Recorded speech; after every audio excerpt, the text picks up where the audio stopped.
Hello students, देखो exam हो गया आप लोग का आईआईटी जैम का। परसों एग्ज़ाम था संडे को। अब हम लोग को देखना है कि अब क्या करना है। आईआईटी जैम का एग्ज़ाम तो हो लिया, ठीक है। अब इसके बाद क्या करना, पहला काम, जो अभी इस एग्ज़ाम का हैंगओवर है उससे बाहर निकलिए, ठीक है। Come out of the hangover of IIT jam. जैसा भी एग्ज़ाम हुआ, अच्छा हुआ खराब हुआ, ऐसे होपफुली अच्छा ही हुआ होगा, बट कई का अच्छा नहीं भी हुआ होगा, तो अब वो मैटर नहीं करता है, क्योंकि अब वो एग्ज़ाम हो गया। अब उसमें आप कुछ भी कर नहीं सकते हैं। तो अब इम्पॉर्टेंट ये है कि जो मोमेंटम हम लोगों ने गेन किया आईआईटी जैम के लिए, वो मोमेंटम लूज नहीं करना है। वो मोमेंटम को यूज़ करके हम लोग को आगे के एग्ज़ाम को देखना है, ठीक है। अच्छा, ये भी नहीं सोचना है कि हम आईआईटी में जाएंगे या जेस्ट के थ्रू जो इंस्टीट्यूशन से वहाँ इंटीग्रेटेड पीएचडी करेंगे, या जेएनयू से करेंगे, या सीयूईटी के बाद। वो अभी नहीं, अभी तो सारा ही एग्ज़ाम आपको देना है, ए टू जेड जितना भी एग्ज़ाम जहाँ भी आप एलिजिबल हैं वो सब जगह आपको एग्ज़ाम देना है, ठीक है। और ये डिसीजन बाद के लिए छोड़ दीजिए कि कहाँ जाना है। पहले एग्ज़ाम सारा दे लीजिए, ठीक है। फिर अप्रैल, जब मई जून में सबका रिजल्ट आ जाएगा, सब सब सारे एग्ज़ाम का, उसके बाद देखिए कहाँ कहाँ आपका सिलेक्शन हुआ। उसके बाद डिसाइड किया जा सकता है कि कहाँ जाना है। उसमें हम आपको हेल्प भी कर देंगे, ठीक है। मतलब आईआईटी जैम का काउंसलिंग से लेके जहाँ भी 2-4 एग्ज़ाम मान लो क्वालिफाई कर गया, तो आप हमसे पूछ सकते हैं। आपको नंबर दे ही दिए हैं, ठीक है। या यूट्यूब में भी कमेंट डाल के पूछ सकते हैं। तो मैं आपको सजेस्ट कर दूंगा कि क्या आपके लिए बेहतर है। और ऐसा नहीं है कि एक ही आंसर सबके लिए होल्ड करता है। ये डिपेंड करता है कि आप क्या करना चाहते हैं। कई लोग साइंस में, देखो कई कई अलग अलग मोटिवेशन से लोग जाते हैं। कई लोग साइंस का जो फिजिक्स है उसका फिलोसफिकल एस्पेक्ट से बड़ा फैसिनेटेड होते हैं। कई उसके एप्लीकेशन वाले एस्पेक्ट से फैसिनेटेड होते हैं। कई लोग टेक्निकल लाइन में जाना चाहते हैं। तो ये डिपेंड करता है कि हमारा क्या ऑब्जेक्टिव है लाइफ में, क्या करना चाहते हैं। उस पर डिपेंड करता है कि क्या आंसर होगा, ठीक है। तो वो बाद का डिस्कशन है। अभी अभी तो एग्ज़ाम पीरियड में आप लोग हैं, तो अभी वो सब डिस्कशन नहीं करना है।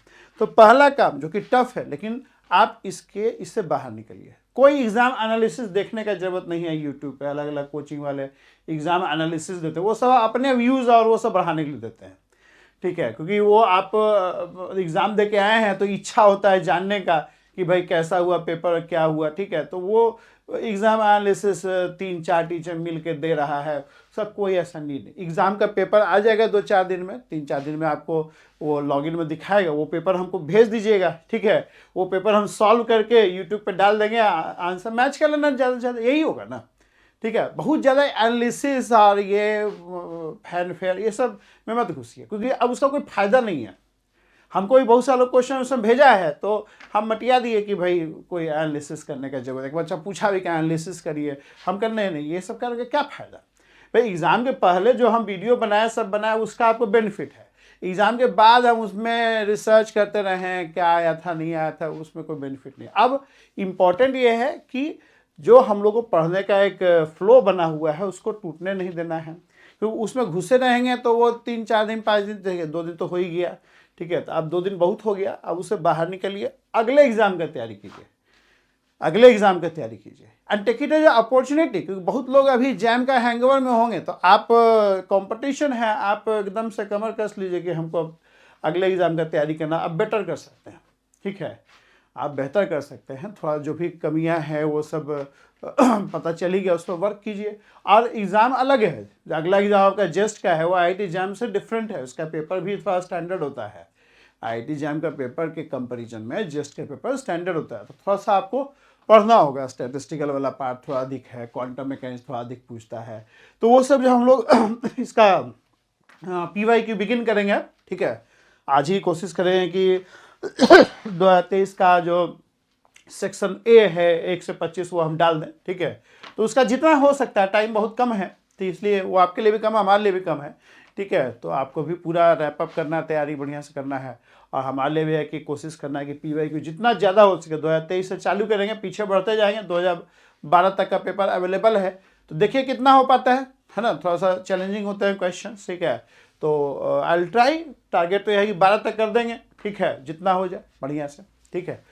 तो वो करते हैं। फिर आगे आपका सीयूईटी का एग्ज़ाम है, सीयूईटी भी देना है आपको, ठीक है। CUET is gateway for many universities, अब तो काफ़ी बढ़ गया यूनिवर्सिटीज़ का संख्या। तो CUET बहुत अच्छे से देना है, और उसका JNU का एग्ज़ाम होगा वो भी देना है हम लोग को, ठीक है। तो forget now this what has happened, क्या हो पास्ट जो एग्ज़ाम IIT JAM का कैसा हुआ नहीं हुआ अब मैंने नहीं रखता है, क्योंकि वो बैलेट पेपर तो सील हो गया है। अब देखो रिजल्ट आवेगा, फिर उसमें कुछ आप कुछ कर नहीं सकते हैं ना, तो why keep yourself in hangover, ठीक है। तो होपफुली सही होगा या जो भी होगा। अब जेस्ट का लिए आपको तैयारी करना है, ठीक है, जेस्ट का एग्ज़ाम का तैयारी करना है। तो जेस्ट के लिए देखिए थोड़ा सा आपको अधिक पढ़ना पड़ेगा, मैकेनिक्स में थोड़ा सा एडिशनल, क्योंकि जेस्ट का पेपर जो है सेम होता है MSc वालों के लिए भी और ग्रेजुएट वालों के लिए। ग्रेजुएशन वाले जो हैं वो इंटीग्रेटेड PhD के लिए अप्लाई करते हैं और जो मास्टर्स वाले वो PhD के लिए अप्लाई करते हैं, ठीक है। तो बड़े सारे रिसर्च ऑर्गेनाइजेशन है, पहले तो 23 हुआ करता था, अब रिसेंटली कोई जुड़ा होगा तो नहीं पता, ठीक है। तो 23 रिसर्च ऑर्गेनाइजेशन मिलके ये एग्ज़ाम कंडक्ट करवाते हैं, and it is gateway to 23 different research organisation. Paper बेशक सेम होता है, बट आपका कोई कंपटीशन MSc वालों से नहीं है, क्योंकि they will fight for integrated PhD, उनके लिए सीट अलग है। आप इंटीग्रेटेड PhD के लिए अप्लाई नहीं कर सकते हैं, और आप जो है इंटीग्रेटेड PhD के लिए करेंगे, मतलब आप PhD के लिए नहीं अप्लाई कर सकते हैं। तो पेपर बेशक सेम आता है, लेकिन you don't have any competition with MSc guys, ठीक है। तो आपका कंपटीशन जो है वो ग्रेजुएट बच्चों से ही रहेगा, ठीक है।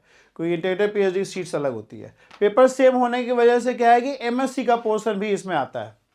MSc फर्स्ट ईयर का भी पोर्शन इसमें पूछते हैं। ये क्वांटम मैकेनिक्स में they will ask you from perturbation theory, angular momentum, statistical physics में थोड़ा ज़्यादा रहेगा, जैम में स्टैटिस्टिकल फिजिक्स कम है, थर्मल फिजिक्स ज़्यादा है, तो वो रहेगा। मैकेनिक्स में भी they can ask question for Lagrangian, ठीक है। तो वो सब करेंगे हम लोग, कोशिश यही करेंगे जब PYQ करवाएंगे तो कॉन्सेप्ट भी डिस्कस करते हुए चलेंगे, ठीक है। कोई ऐसे नहीं टिक मार्क करते हुए निकल गए, वैसा नहीं करेंगे, ठीक है। तो let's start this preparation with a good note, और पूरा कॉन्फिडेंस के साथ, है ना। Even if your JAM has gone bad, no issue, ठीक है। एग्ज़ाम बड़े सारे हैं, और एक्चुअली आप बता दूं आपको, जेस्ट के थ्रू जो रिसर्च ऑर्गेनाइजेशन है, if you really want to do well in physics, then the research organization which you get after just exam is far more better than IITs, right? IITs का क्या है, मार्केटिंग ज़्यादा हो रखा है, समझ रहे ना, उतना मतलब वर्ल्ड स्टैंडर्ड का हम नहीं मानते हैं, ठीक है। पहले से IIT बना था तो BTech में से कंप्यूटर साइंस वगैरह के बच्चे निकल के काफ़ी अच्छा किए सिलिकॉन वैली में जाके, तो नाम बहुत हो गया है, ठीक है। बट साइंस के लिए you have better institute than IIT, which like TFR, IISc Bangalore, और जेस्ट के थ्रू जो रिसर्च इंस्टीट्यूट है वो बेहतर इंस्टीट्यूट है फिजिक्स के मामले में देखा जाए तो। हाँ, जिसको बाहर जाना है उसके लिए IITs थोड़ा बेटर प्लेटफॉर्म प्रोवाइड करता है, बिकॉज आपको बाहर मतलब known IITs are known throughout the world, ठीक है। तो ये एक बेनिफिट होता है, लेकिन बट ठीक है, वो तो give your best effort. Now let's start doing preparation for JEST, right.